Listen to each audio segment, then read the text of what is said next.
வணக்கம். திசைகளின் 5 மணி செய்திகள். பண்டமரான் பங்களா வீட்டில் நடந்த கொள்ளை, 10 பேரும் வளைத்து பிடிக்கப்பட்டனர். கடந்த சில ஆண்டுகளாக ஸ்லாங்கூரிலும் நக்ரிசிபிலனிலும் பாராங் ஆயுதமேந்திய நிலையில் வீடு புகுந்து கொள்ளையடித்து வந்த மிக ஆபத்தானவர்கள் என்று நம்பப்படும் ஒரு கொள்ளை கும்பலை தாங்கள் வெற்றிகரமாக முறியடித்துள்ளதாக ஸ்லாங்கூர் மாநில போலீஸ் தலைவர் டத்தோ ஹுசேன் ஒமர் கான் தெரிவித்துள்ளார். கடந்த வியாழக்கிழமை அதிகாலையில் கிளான் பண்டமரானில் உள்ள ஓர் இந்தியருக்கு சொந்தமான பங்களா வீட்டில் நடந்த ஆயுதமேந்திய துணிகர கொள்ளை சம்பவத்தில் ஈடுபட்டதாக நம்பப்படும் 10 ஆடவர்களும் பிடிபட்டுள்ளனர். இந்த கொள்ளை கும்பல் மிகவும் ஆபத்தானவர்கள் என்று நம்பப்படுகிறது. தாங்கள் கொள்ளையடிக்கும் வீடுகளை, குறிப்பாக எளிதாக நுழையக்கூடிய வீடுகளை முன்கூட்டியே அடையாளம் கண்ட பின்னர் கொள்ளையில் ஈடுபட்டு வந்துள்ளது.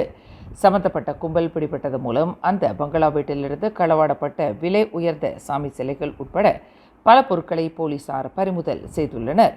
ஒரு பெண் உட்பட 10 பேருக்கு எதிராக கடந்த அக்டோபர் 3ஆம் தேதி தொடங்கப்பட்ட ஒப்கசா நடவடிக்கையின் மூலம் இவர்கள் பிடிபட்டுள்ளனர்.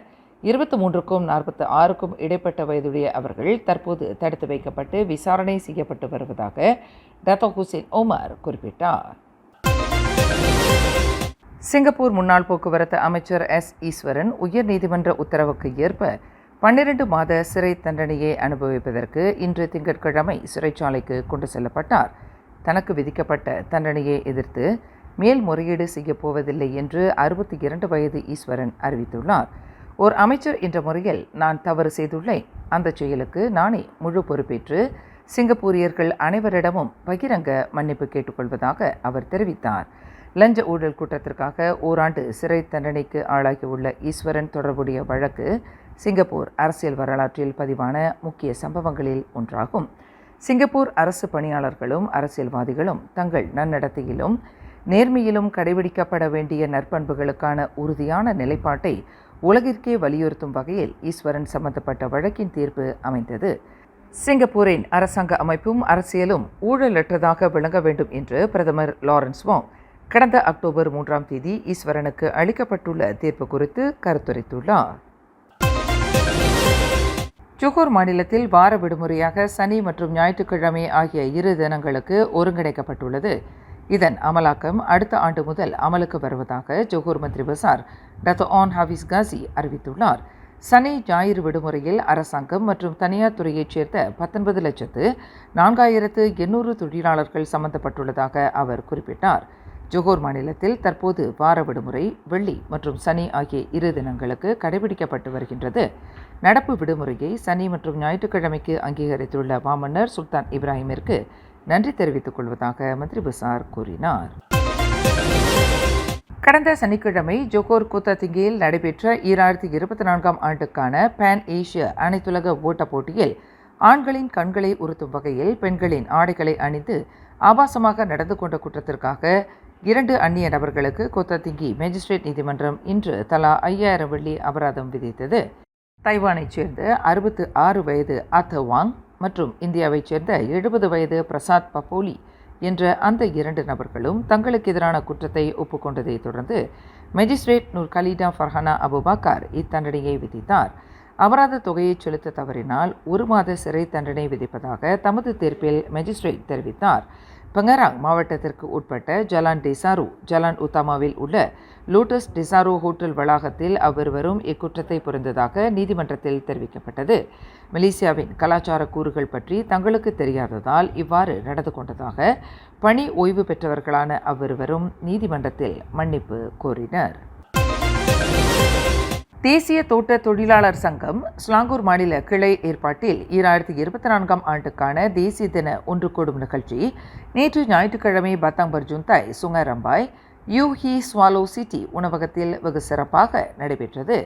தேசிய தோட்ட தொழிலாளர் சங்கத்தின் பொதுச் செயலாளர் டத்தோ ஜி சங்கரன் சிறப்பு வருகையுடன் ஸ்லாங்கூர் மாநில தலைவர் சிங்காரம் வேதாச்சலம் தலைமையில் நடைபெற்ற இந்நிகழ்வில் அனைத்து வட்டாரங்களைச் சேர்ந்த சுமார் 300 தொழிலாளர்கள் மற்றும் சங்க பொறுப்பாளர்கள் கலந்து கொண்டனர்.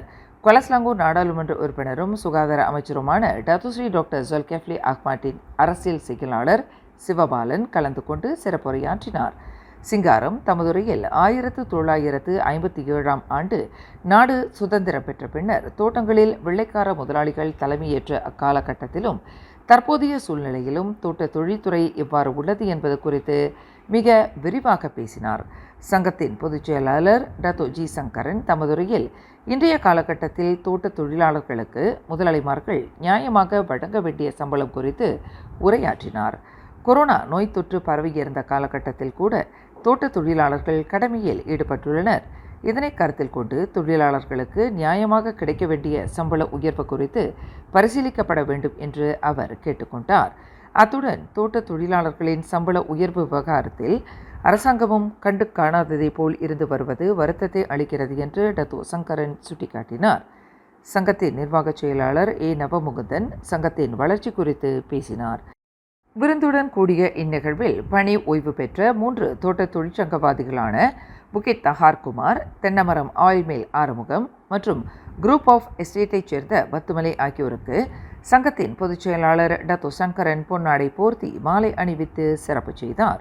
காலை 11 மணிக்கு தொடங்கி பிற்பகல் 2 மணி வரை விருந்துடன் கூடிய இந்த ஒன்று கூடும் நிகழ்விற்கு முத்தாய்ப்பு வைக்கும் வகையில் அதிர்ஷ்ட குழுக்களும் நடத்தப்பட்டது. SPM, SCPM கல்வியை முடித்த பின்னர் உயர் கல்விக்கூடங்களுக்கு சென்றுள்ள அங்கத்தினர்களின் 5 பிள்ளைகளுக்கு டாக்டர் PP நாராயணன் கல்வி அறவாரியத்தின் வாயிலாக நிதி உதவி வழங்கப்பட்டது. நிகழ்வில் தேசிய தோட்ட தொழிலாளர் சங்கத்தின் தேசிய தலைவர் M. தனபாலன் சிறப்புரை நிகழ்த்தினார். தாமசேகரன் அனைவரையும் வரவேற்று உரை நிகழ்த்தினார்.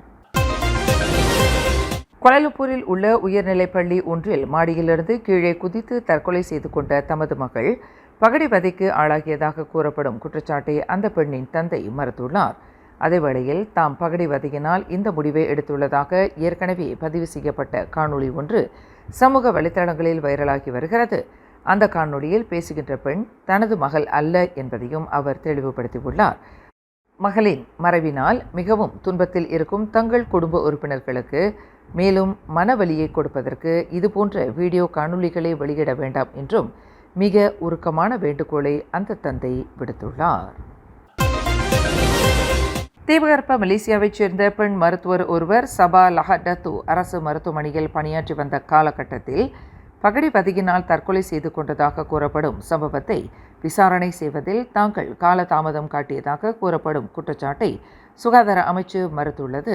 கடந்த ஆகஸ்ட் 29ஆம் தேதி தாம் தங்கியிருந்த வீட்டில் உயிரை மாய்த்து கொண்டதாக கூறப்படும் உடற்கூறு மருத்துவ நிபுணரான டாக்டர் தே தியன் யா மரணம் தொடர்பில் கொத்தமலாக்கா நாடாளுமன்ற உறுப்பினர் கு பாய் தியோங் கூறியுள்ள குற்றச்சாட்டில் உண்மை இல்லை என்றும் குழப்பத்தை ஏற்படுத்துவதாக உள்ளது என்றும் சுகாதார அமைச்சர் டத்தோஸ்ரீ டாக்டர் சுல்கிஃப்லி அஹ்மத் தெரிவித்தார்.